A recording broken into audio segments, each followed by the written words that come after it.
আমি আমাদের আলোচনা শুরু করতে চাই। ১ম এ আমি ডক্টর নাহিদুল ইসলাম, জাহাঙ্গীরনগর বিশ্ববিদ্যালয়ের শিক্ষক। উনাকে দিয়েই আমি শুরু করি। শাহেদ আলম আপনাকে পরে যাক। আপনি সারাদিন তো দেখলেন যে একটা ভোট উৎসব, অনেকদিন পরে বাংলাদেশের মানুষ একটা ভোট উৎসব পেল। কেমন দেখলেন নির্বাচন? আ এখন তো শেষ পর্যায়ে বলতেই হয়। মানে আমার কাছে নির্বাচনের প্রতিটা মুহূর্ত খুব গুরুত্বপূর্ণ। এজন্য 4:30 টার আগে আসলে বলতে চাইনি। কিন্তু এখন বলছি যে খুবই সুন্দর নির্বাচন হয়েছে এবং সবচেয়ে যেটা আমার জন্য, আমি মনে করি এটা আমার ব্যক্তিগতভাবে একটা জয়। যে জায়গাতেই শুনেছি নারী ভোটার ছিল মানে অকল্পনীয়। মানে নারীরা ভোট দিতে এসেছে। সো এটা আমার কাছে এত বিউটিফুল লেগেছে, এত একটা সৌন্দর্য যে আপনি দেখবেন গত ৩ সপ্তাহ, নট অনলি ৩ সপ্তাহ, গত ১.৫ বছর ধরে নারীর প্রতি যা হয়েছে, সাইবার বুলিং থেকে শুরু করে স্লাট শেমিং, নারীকে কত কিছু বলে ডাকা। আমি মনে করি আজকে নারীরা যে ভোট দিয়েছে, এটাই আসলে বলে দেয়া যে বাংলাদেশের নারীরা আসলে আপনি কখনোই তাদেরকে ঘরের ভিতরে রেখে সম্মানিত করার টোপ দিতে পারবেন না। এটা একটা বিউটিফুল। আর তার সাথে, সাথে একটা জিনিস মনে করতেই হয় যে আমরা তো নারীর ক্ষমতায়নের অনেক কথা বলি, কিন্তু নারীর ক্ষমতায়ন হয়তো সেইভাবে আসেনি। কিন্তু নারীর ক্ষমতায়নের ভিত্তি যার হাতে দিয়ে হয়েছেন বেগম খালেদা জিয়া, আমি তাকে আজকে খুব স্মরণ করতে চাই যে বেগম খালেদা জিয়া যদি আজকে বেঁচে থাকতেন তাহলে হয়তো আরো সুন্দর লাগতো, আরো ভালো লাগতো আমাদের কাছে। শাহেদ, নির্বাচনের তো ফল আসা শুরু হয়েছে। এই রেজাল্ট কেমন হচ্ছে? Absolutely mind blowing. আমি যেসব সংবাদ পাচ্ছি সেখানে বাংলাদেশ জাতীয়তাবাদী দল এবং তাদের যে জোট, সেই জোট থেকে একটা ভূমিধস বিজয়ের যে কথা তারা আশাবাদ ব্যক্ত করেছিল, ভূমিধস বিজয়ের সব রকম উপকরণ আমরা দেখতে পাচ্ছি। কিন্তু আমার কাছে আরো যে বিষয়টি ভালো লাগছে সেটি হলো একটা কালারফুল পার্লামেন্ট আমরা দেখব মনে হয় এর মধ্য দিয়ে। যারা এরই মধ্যে বেসরকারিভাবে বিজিত হয়েছেন, অভিনন্দন। ১ম এই আপনাকে বলে নেই ঢাকা ১৭ আসন থেকে জনাব তারেক রহমান বিএনপি চেয়ারপারসন তিনি জয়ী হয়েছেন। ঢাকা, বগুড়াতেও সম্ভবত তিনি জয়ী হয়েছেন, আমি যদি ভুল না হয়ে থাকে। কিন্তু আমি বলছি কালারফুল পার্লামেন্ট কেন? এই কারণে যে আমি শেষ খবর পাওয়া পর্যন্ত দেখছি জুনায়েদ সাকি উনি জয় পেতে যাচ্ছেন। ডক্টর মনীষা চক্রবর্তী জয় পেতে যাচ্ছেন। নুরুল হক নূর গণ অভ্যুত্থানের অন্যতম পরিচিত মুখ, তিনি জয় পেয়েছেন এবং পরাজিত প্রার্থী এরই মধ্যে তাকে অভিনন্দন জানিয়েছেন। হাসনাত আব্দুল্লাহ তিনি জয় পেয়েছেন। আ রুমিন ফারহানার সাথে একটু আগে কথা হলো। উনি বললেন যে উনি ভূমিধস জয় পেতে যাচ্ছেন। ফজলুর রহমান যাকে সবচেয়ে বেশি স্লাট শেমিং এবং হেন করা হয়েছে, উনি জয় পেতে যাচ্ছেন, উনি জয় পেয়েছেন। শিশির মনির উনি অভিনন্দন জানিয়েছেন ওনার প্রতিদ্বন্দ্বী যিনি জয়ী হয়েছেন। সো এর মধ্য দিয়ে একটা যে নির্বাচনী সংস্কৃতি, পরাজয় মেনে নেওয়ার যে কালচার আমরা দেখতে পাচ্ছি। সবকিছু মিলিয়ে আমার কাছে হয়তো আরো নাম আছে। কিন্তু যেমন আমি যদি বলি যেমন গোলাম পারোয়ার মহাসচিব জামায়াত ইসলামের মহাসচিব মানে হ্যাঁ? মহাসচিব না, সেক্রেটারি জেনারেল। সেক্রেটারি, হ্যাঁ, হ্যাঁ। তিনি পরাজিত হতে যাচ্ছেন। তাকে হয়তো মিস করব আমরা। আমির অন্যদিকে হামজারটা কি বলবেন? আমির হামজা, আমি যে বললাম কালারফুল পার্লামেন্ট, আমির হামজার কিছু ওয়াজ হয়তো শুনবো আমরা পার্লামেন্টে, তাই পার্লামেন্টে, না? দ্যাট হ্যাঁ। Would be a fantastic session. তো সবকিছু মিলিয়ে আমি বলবো this is a very good election. এবং এখনো পর্যন্ত বাংলাদেশের এই ১ম ইলেকশন সম্ভবত যে প্রাণহানি হয়নি। একটা প্রাণহানির ঘটনা খুলনায় ঘটেছে, সেটাও সরাসরি রাজনৈতিক প্রাণহানি বলে এখনই হয়তো অভিহিত করা ঠিক হবে না। ইনভেস্টিগেশনস লাগবে। কিন্তু এটা যদি বাদ দেন তাহলে এর চেয়ে সুষ্ঠু নির্বাচন আপনি কবে দেখেছেন বাংলাদেশে লাস্ট, তাই না? এবং এখনো পর্যন্ত এই যে উৎসব মুখর আয়োজন, সব মিলিয়ে আমি বলব যে it's a new start for Bangladesh. আমার অনেক শঙ্কা ছিল ব্যক্তিগতভাবে যে ইলেকশন খুব রক্তপাতের মধ্য দিয়ে হবে, সেটা হয়নি। আমাদের মতো যারা বয়ান তৈরি করে, টক শো তৈরি করে, তারা একাধিকবার বলে গিয়েছে এই নির্বাচন হবে না, হবে না। অস্ট্রেলিয়া থেকে তো এক চোটটা বলছে যদি নির্বাচন হয় সে ল্যাংটা হয়ে নাচবে। Oh my God! Sorry for the language. ওই চোটটা এখন কে কি করে? কে বনিয়ামিনের বনি আমিনের কথা বলছি। আমি দেখব। একজন তো কালকে মানে হাউমাউ করে কেঁদে দিয়েছেন না, আজাদি, শুধু আজাদি বলে। শুধু না কেন, এই আমাদের পরিচিত অনেক সাংবাদিকই আছে। জিল্লুর ভাই তো প্রায় না, না, বলত। না, না, আমি ওইজন্য বললাম আমি নাম নিচ্ছি না। আমি বলছি আমাদের যারা টক শোতে বয়ান তৈরি করে, তারা বলে গেছে নির্বাচন হবে না। তো একটু চপটাঘাত, তাই না? আবার আমরা সন্ধ্যা থেকে দেখছি কিংবা এতদিন ধরে দেখছি যে এই নির্বাচনের যেই পক্ষের দিকে নিয়ে যাওয়া, কালকে তো একজন ভদ্রলোক কান্নাকাটি করে দিয়েছেন আজাদি, আজাদি বলে। তো যাই হোক, তো ওনারও কান্না আরো বাড়বে আজ থেকে, তাই না? This is absolute beauty moment. আমি যেটা বলতে চাই সেটা হলো যে এই লড়াইটা ছিল শান্তি, স্থিতিশীলতা বনাম মপতন্ত্র, অরাজকতা। এই লড়াইটা ছিল মুক্তিযুদ্ধ ৭১ বনাম পাকিস্তানিকরণ এবং কি বলে ধর্মের নামে নতুন ফ্যাসিবাদের হুঙ্কার। এই লড়াইটা ছিল নারী স্বাধীনতা, নারীর মর্যাদা বনাম নারী প্রস্টিটিউট, নারী ঘরে বন্দি রাখার লড়াই। এই লড়াইটা ছিল তারুণ্যের লড়াই বনাম এই লড়াইটা ছিল যারা বাংলাদেশকে পেছনের দিকে নিয়ে যেতে চায় তাদের লড়াই। আমি বলবো বাংলাদেশ জয়ী হচ্ছে, বাংলাদেশ জয়ী হতে যাচ্ছে, বাংলাদেশ এগিয়ে যাবে। It's a fantastic moment, beautiful moment. Congratulations to all the voters, all the আইন শৃঙ্খলা বাহিনী, সরকার এবং যারা এই দিনের জন্য অপেক্ষা করছিলেন সবাইকে অভিনন্দন। এবং সবচেয়ে বড় অভিনন্দন আমি বলবো নিশ্চয়ই ডক্টর মেহরিনের সাথে মিলিয়ে যে নারী ভোটাররা they speak out a lot, they speak lot সারা বাংলাদেশ জুড়ে। তাদেরকে যে বন্দি রাখার যে রাজনীতি, পেছন ফিরে ফেলার যে রাজনীতি, সেই রাজনীতির পরাজয় হয়েছে। আমি এই ক্ষণে নিশ্চয়ই অভিনন্দন জানাতে চাই মির্জা ফখরুল ইসলাম আলমগীর, যার আসনটি নিয়ে একাধিকবার কথা হয়েছে যে না তিনি শঙ্কার মুখে আছেন। আমি একটি আলোচনা করেছিলাম, মির্জা ফখরুল দ্য পাওয়ারফুল, বাংলাদেশের মহাসচিব হিসেবে তাকে সবাই চিনেন। তিনি তার এই নির্বাচন জীবনের শেষ নির্বাচন বলেছেন। শেষ আমার এই নির্বাচন যে জিনিসটা আমার কাছে মানে উনি যে শেষ বলছেন, রাজনীতিবিদরা তো সাধারণত শেষ বলতে চান না। না, কিন্তু উনি তো এই অনেস্টিটা ওনার আমার হ্যাঁ, উনি পছন্দ ক্লিন হয়েছে। মানুষ, সজ্জন মানুষ। উনি ঘোষণাই দিয়েছেন যে এটি হয়তো আমার জীবনের শেষ নির্বাচন। শেষ নির্বাচনে মানুষ তাদেরকে ভোট দিয়েছে। সেখানে হিন্দু যে ভোটাররা ছিল ৮৬,০০০, তাদের ইচ অ্যান্ড এভরিওয়ান মির্জা ফখরুলকে ভোট দিয়েছেন বলে আমি বিশ্বাস করি। আচ্ছা, আমি একটু নাহারিনের কাছে আসি, আমি আপনার কাছে পরে আসবো।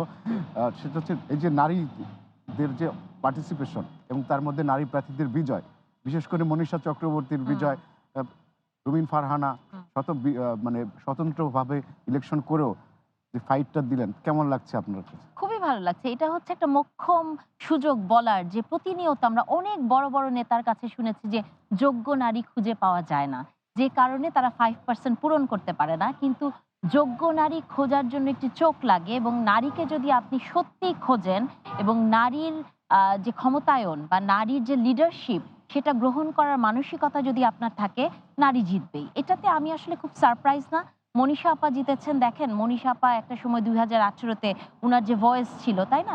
সেই জায়গা থেকে এটা একটা চমৎকার বিষয় হয়েছে। তবে আমি সবসময় একটা জিনিস বলি কি জানেন, যে যতই আপনি নারী নেতৃত্ব নিয়ে কথা বলেন, যতই বলেন যে নারী টপে যেতে পারবে না, আমির হতে পারবে না, কিন্তু নারী আসলে সবই হতে পারে। এবং এটা আমি মনে করি আজকে বাংলাদেশের নারীরা যে ভোটটি দিয়েছে, এই পার্সেন্টেজেও আপনি দেখবেন, সেই জায়গা থেকে এটাই প্রমাণ করে যে বাংলাদেশের নারীরা এখনো বিশ্বাস করে যে তারা ক্ষমতার সব জায়গায় যেতে পারে।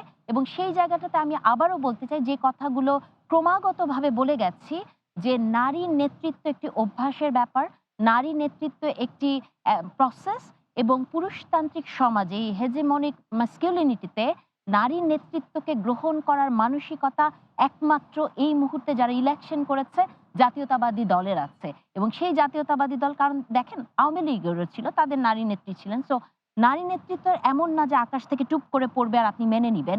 এটা মানার জন্য পুরুষদের যে এক দ্বন্দ্বের ভেতর দিয়ে যেতে হয়, সেই দ্বন্দ্বটা সবসময় বাংলাদেশ জাতীয়তাবাদী দল পার করেছে।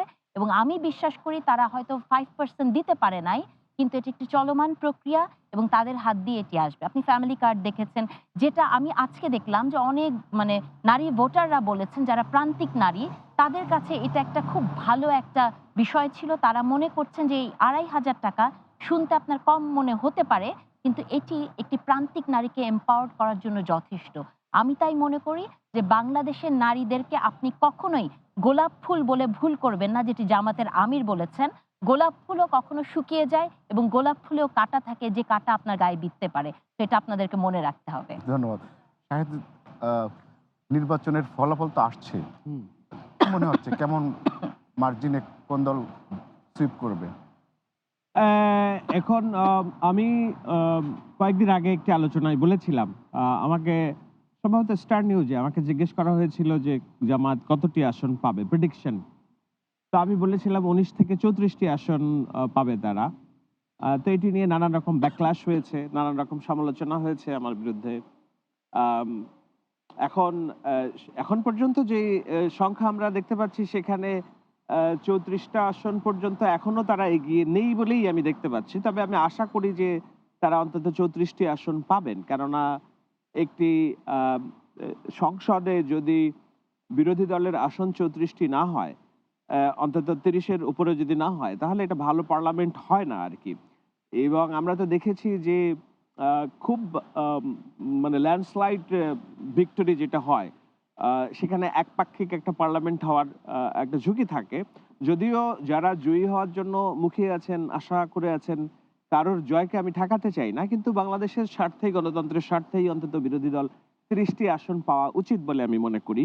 এবং আমি আমার সেই জায়গাতে অটুট আছি। যদি তারা ৩০টি পায়, অভিনন্দন। আর যদি এর চেয়ে বেশি পায়, আরো অভিনন্দন।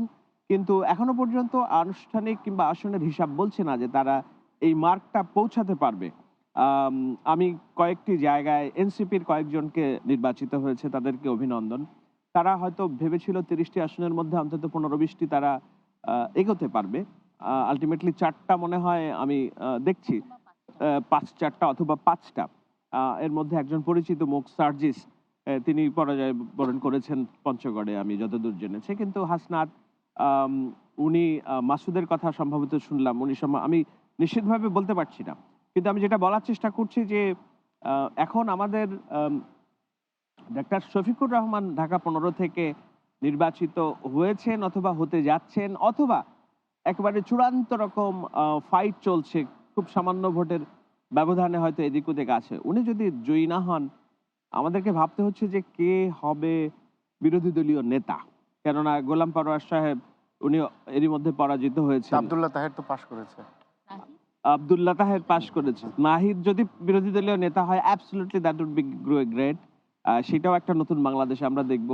আশা করি যে জামায়াত ইসলাম তার এই জোটের রাজনীতির স্বার্থে এই উদারতাটুকু দেখাবেন যে জোটবদ্ধ বিরোধী দলীয় নেতা হিসেবে নাহিদ কে যদি তারা সামনে আনেন, আমরাও হয়তো একটু আশাবাদী হব যে না, it will be a good change for বাংলাদেশের পলিটিক্স আর কি। আমি আরো কয়েকজন নারীকে চেয়েছিলাম যে তারা পার্লামেন্টে আসুক, যেমন বলতে দ্বিধা নাই, তাসনিম যারা আসলে অবশ্যই ভালো হতো, ভালো লাগতো।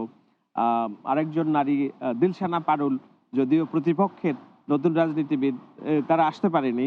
তাদের জন্য নিশ্চয়ই শুভকামনা, সামনে তারা ভালো করবেন।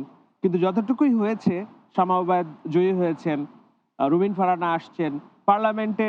আমরা আশা করি যে নারীর প্রতিনিধিত্ব আরো বাড়বে আগামী দিনে, সামনের দিনে। এতটুকু আশা তো করতেই পারি। নতুন সরকার আসছে, হয়তো বিএনপির নেতৃত্বাধীন একটা সরকার আমরা দেখব, এবং বিএনপির চেয়ারম্যান বলেছেন যে রাজপথে তাদের তাদের যেসব শরিক দল ছিল তাদেরকে নিয়েই উনি একটা সরকার গঠন করবেন। কেমন হবে বা সরকার, এবং সরকারের চ্যালেঞ্জ কি থাকতে পারে আপনার কাছে, কি মনে হয়? কেমন হবে? মানে ভালো তো হতেই হবে। কোনো অল্টারনেটিভই নাই। মানে আপনি কোনো খারাপ কিছু ভাবতেই পারবেন না। কারণ দেখেন, যার হাত দিয়ে এই পার্লামেন্টটি হবেন, জনাব তারেক রহমান, যদি উনি জয়ী হন ইনশাল্লাহ, হ্যাঁ? যদি এটি করতে পারেন, উনি যে নিপীড়নের ভেতর দিয়ে গেছে, বা বাংলাদেশের একটি রাজনৈতিক দল মানে বিএনপি, তার যে এই যে কত কিছু বলা হয়েছে, এই জিয়া পরিবারের মতো নিপীড়নের শিকার গত ১৭ বছর কে হয়েছে দেখেন। বেগম খালেদা জিয়ার কথা চিন্তা করেন, বা তারেক রহমান, উনিও ব্যক্তিগতভাবে যে যার ভেতর দিয়ে উনি গেছেন, সবাই দেখেন একটা সময় ক্রিটিসাইজ করেছে, বা জামাতের আমির কয়েকদিন আগে বলেছেন উনাকে বসন্তের কোকিল, তাই না?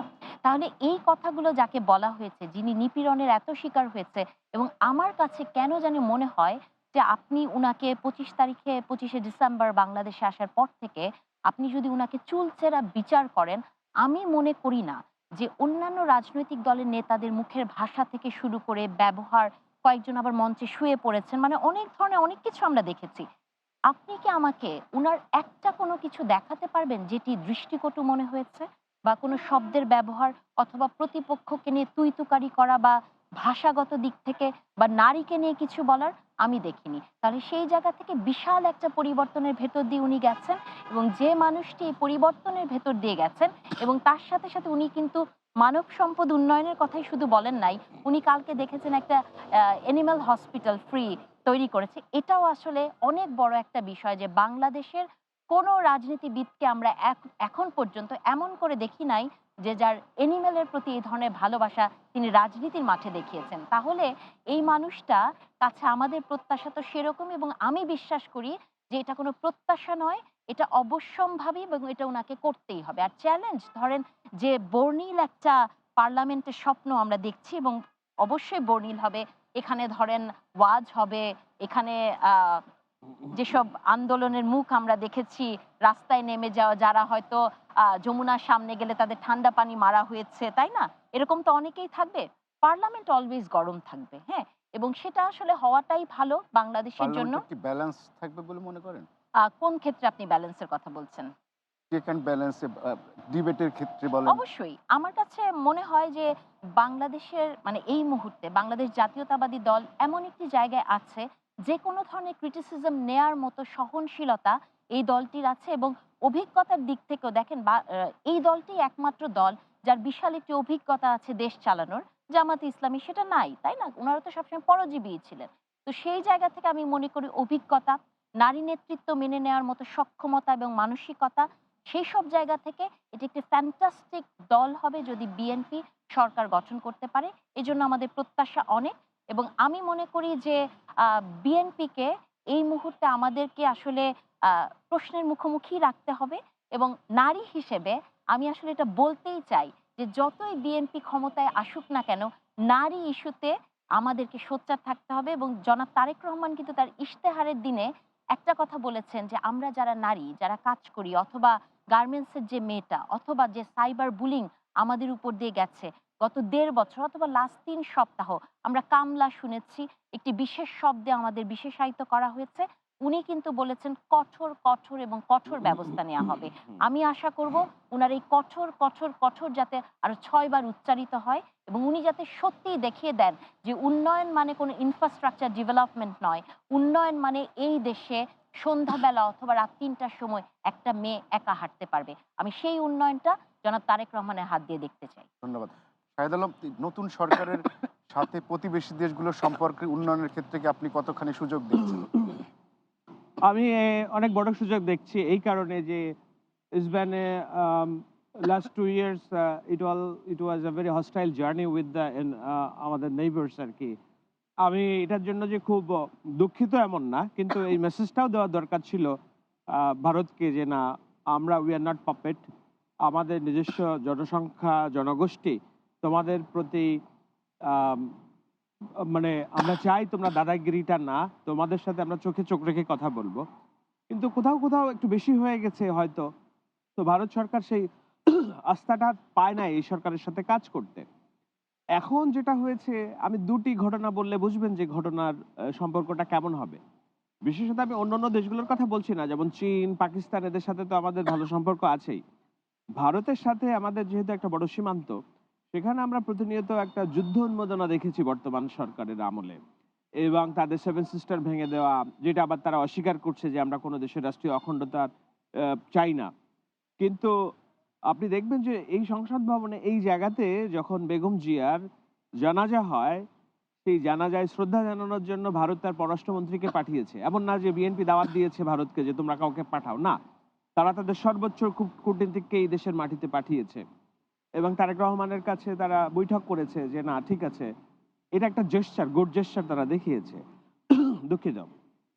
শুধু তাই না, ভারতের পার্লামেন্টে বেগম জিয়াকে নিয়ে তারা শোক প্রস্তাব উত্থাপন করেছে, সব দলমত নির্বিশেষে উঠে দাঁড়িয়ে শ্রদ্ধা জানিয়েছে। হ্যাঁ, দুই কক্ষে। দুই কক্ষে নজিরবিহীন যেটা বাংলাদেশের ইতিহাসের আগে হয়নি। এই দুইটি ঘটনা যদি আপনি দেখেন, it's a good gesture, because তারাও জানে যে কিছু দিয়ে কাটলে ওই কাটার আঁচটা, ব্যথাটা সমানভাবে তারাও পাবে। তারা যে বাংলাদেশের প্রতি এতদিন দাদাগিরি দেখিয়েছে, সেইটার এন্ড তারা চায়। তো সেটার জন্য তারা সবচেয়ে ট্রাস্টেড এলিজিবল পলিটিক্যাল পার্টির সাথে তারা সম্পর্ক স্মুথ করার চেষ্টা করেছে। অ্যাট দ্য সেম টাইম তারা জামাত ইসলামের সাথেও মিটিং করেছে এই বার্তা দেওয়ার জন্য যে আমরা নতুন ভাবে আগাতে চাই। তো বিএনপি একাধিকবার তারা বলেছে যে তারেক রহমান স্পষ্ট করেই বলেছেন যে আমার জনগণ সিদ্ধান্ত নিয়েছে ভারতের সাথে আমার সম্পর্ক শীতল থাকবে, এইটা মাখামাখি থাকবে না। আমরা মাখামাখি চাই না, আবার অতি শীতলও চাই না। আমরা চাই একটা ব্যালেন্স সম্পর্ক, যেখানে ভারত তার ব্যবসা বাণিজ্য করবে বাংলাদেশের সাথে, আমরা ব্যবসা বাণিজ্য করবো ভারতের সাথে, কিন্তু সম্পর্কটা হবে পারস্পরিক শ্রদ্ধাবোধের, চোখে চোখ রেখে যেন আমরা কথা বলতে পারি, এখানে দাদাগিরির কোনো সুযোগ নেই। তো সেই বার্তাটা বহুত আগে থেকেই দেওয়া হয়েছে। আবার বললাম তো, দাদাগিরির যেহেতু সুযোগ নেই, আবার এমন না যে ভারতের সাথে যুদ্ধ উন্মাদনা করে আমরা খুব বেশি এগিয়ে যেতে পারবো। আমাদের মূল কনসার্নটা কি?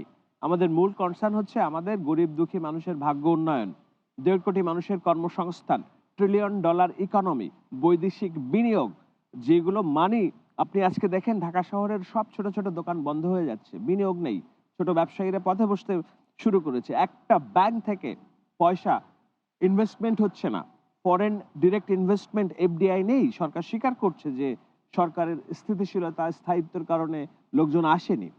তো এইভাবে তো চলতে পারে না একটা রাষ্ট্র, তাই না? তো এখন আমাদের দরকার বিনিয়োগ, আমাদের দরকার ফরেন ডিরেক্ট ইনভেস্টমেন্ট, আমাদের দরকার পারস্পরিক সৌহার্দ্যপূর্ণ নিশ্চয়ই আমরা সম্পর্ক। নির্বাচিত সরকার আসলে এগুলোর বিষয়ে আমরা একটা সুচিন্তিত সেটাই, চিন্তা- সেটার জন্য সব রাস্তা উন্মুক্ত হচ্ছে।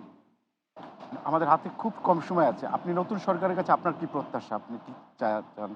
নতুন সরকারের কাছে প্রত্যাশা হচ্ছে যে আমাদের যাতে আর মানে একটা ওই সহজ সরল গণতান্ত্রিক প্রসেসের মধ্যে আমরা থাকি।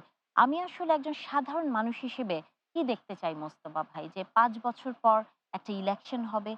যে দল ভালো করবে, দেশের মানুষের পক্ষে থাকবে, তাকে আমি ভোট দিতে পারবো। এবং ব্যক্তিগতভাবে একজন শিক্ষক হিসেবে মনে করি যে যখন আমরা কোনো ক্রিটিক্যাল সাবজেক্ট পড়াই, যেখানে ইতিহাস নিয়ে কথা বলতে হবে, পলিটিক্স নিয়ে কথা বলতে হবে, ক্লাসরুমে লেকচার দেওয়ার জন্য যাতে কখনো জেলে না যেতে হয়। আমি বিশ্বাস করি যে জনাব তারেক রহমান তার ইশতেহারে বলেছেন যে দলমত নির্বিশেষে উনি মেরিটোক্রেসি নিয়ে কাজ করবেন। উনার টার্গেটটা যাতে সেটাই থাকে। এখান থেকে উনি যাতে একটুও বিচ্যুত না হন। উনি যাতে এমন কাজটিই করেন যাতে ভয়ে আমাদের যেটা বলার ইচ্ছা সেটা বলতে পারি।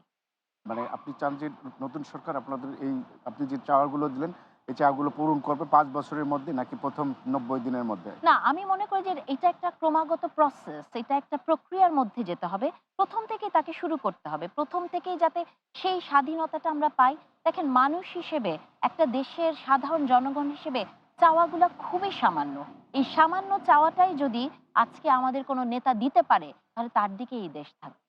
মানে আপনি বলতে চান যে, যে এক ধরনের আ সরকারের মধ্যে এক ধরনের থাকবে। মানে জনবান্ধব একটা পরিবেশ সবসময়। জনবান্ধব না হলে তো সরকারই হতে পারবে না। মানে সরকারকে তো জনবান্ধব হতেই হবে। উনি যে স্লোগান দিয়েছেন যে সবার আগে বাংলাদেশ, সবার আগে বাংলাদেশেই যাতে বাংলাদেশের প্রতিটা মানুষ এটাকেই ফিল করতে পারে যে বাংলাদেশকে উনি সবার আগে রেখেছেন, এবং আমাকে, আপনাকে, শাহেদ ভাইকে, প্রত্যেকটা সিঙ্গল পারসন যাতে সেটাই মনে করতে পারে। ধন্যবাদ আপনাদের দুজনকে, শাহেদ আলম, নাহিদ ইসলাম খান। সবাইকে ধন্যবাদ।